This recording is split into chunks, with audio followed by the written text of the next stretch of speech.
2023 के पद्म पुरस्कारों के लिए विजेताओं के नाम की लिस्ट आ गई है। प्रतिवर्ष की तरह गणतंत्र दिवस की पूर्व पर पद्म पुरस्कार प्रदान करने की राष्ट्रपति ने मंजूरी दे दी है। पद्म पुरस्कार 3 श्रेणियों में दिए जाते हैं: पद्म विभूषण, पद्म भूषण और पद्मश्री। इस वर्ष 106 पद्म पुरस्कार विजेताओं के नामों की घोषणा की गई है, जिसमें महाराष्ट्र से 12 नाम शामिल है, जिसमें 6 पद्म विभूषण, 9 पद्म भूषण और 91 पद्मश्री शामिल है। सूची में विदेशी, एनआरआई, पीआईओ, ओसीआई की श्रेणी के 2 और 7 लोगों को मरणोपरांत पुरस्कार दिया जाएगा। सूची में सपा संरक्षण मुलायम सिंह यादव समेत कई दिग्गजों के नाम शामिल है। हालांकि पद्म पुरस्कार पाने वालों की सूची में इस वर्ष 19 महिलाएं भी शामिल है।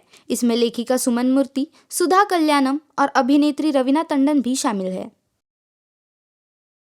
रूस के राष्ट्रपति व्लादिमीर पुतिन ने भारत को गुरुवार को गणतंत्र दिवस के मौके पर शुभकामनाएं दी है।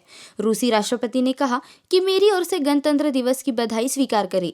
आर्थिक, सामाजिक, वैज्ञानिक, तकनीकी और अन्य क्षेत्रों में भारत की उपलब्धियों को व्यापक रूप से जाना जाता है। आपका देश अंतर्राष्ट्रीय स्थिरता सुनिश्चित करने और क्षेत्रीय व वैश्विक एजेंडे पर महत्वपूर्ण मुद्दों को संबोधित करने के लिए पर्याप्त योगदान दे रहा है।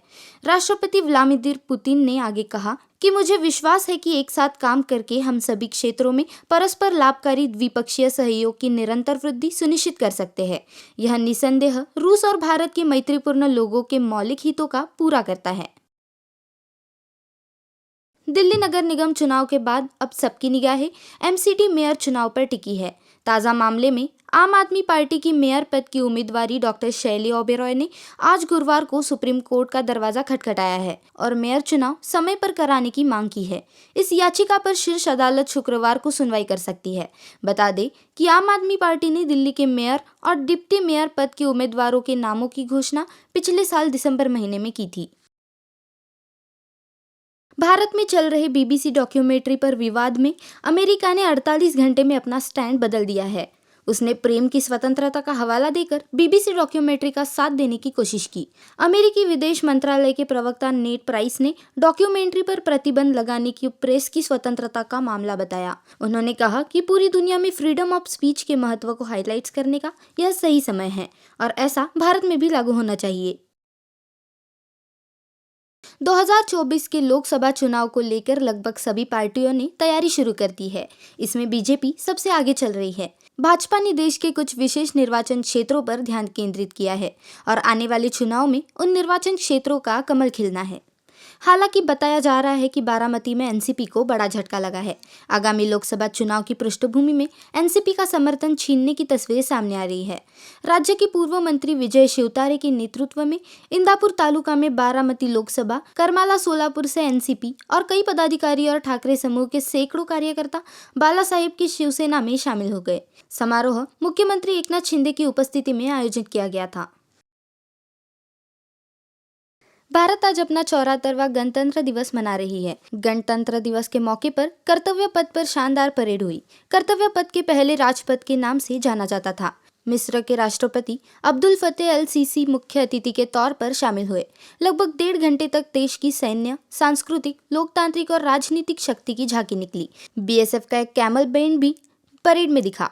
गणतंत्र दिवस परेड के ग्रैंड फिनाले में भारतीय वायुसेना के 45 विमान, भारतीय नौसेना का 1 और भारतीय सेना के 4 हेलीकॉप्टर शामिल हुए। मौसम विभाग ने अगले सप्ताह महाराष्ट्र में शीतलहर की संभावना जताई है। हालांकि मराठवाड़ा, विदर्भ और मध्य महाराष्ट्र में आज और कल बारिश की संभावना है। प्रदेश में इस समय ठंड का प्रकोप बढ़ता ही जा रहा है। मौसम विभाग ने अगले सप्ताह इसके और बढ़ने की संभावना जताई है और आमतौर पर 29 जनवरी से 2 फरवरी तक राज्य में शीतलहर चलेगी। नागपुर पुलिस अलर्ट मोड पर है क्योंकि खुफिया विभाग ने गणतंत्र दिवस के मौके पर राज्य में हमले की आशंका जताई है। नागपुर में 3000 पुलिसकर्मियों की कड़ी व्यवस्था की गई है। पुलिस आयुक्त अमितेश कुमार ने सभी पुलिस अधिकारियों व कर्मचारियों को अलर्ट रहने का आदेश दिया था। भारत के विस्फोटक बल्लेबाज सूर्य कुमार यादव आईसीसी मेंस टी20 प्लेयर ऑफ द ईयर बन गए हैं। वे ये मुकाम हासिल करने वाले पहले भारतीय बल्लेबाज हैं।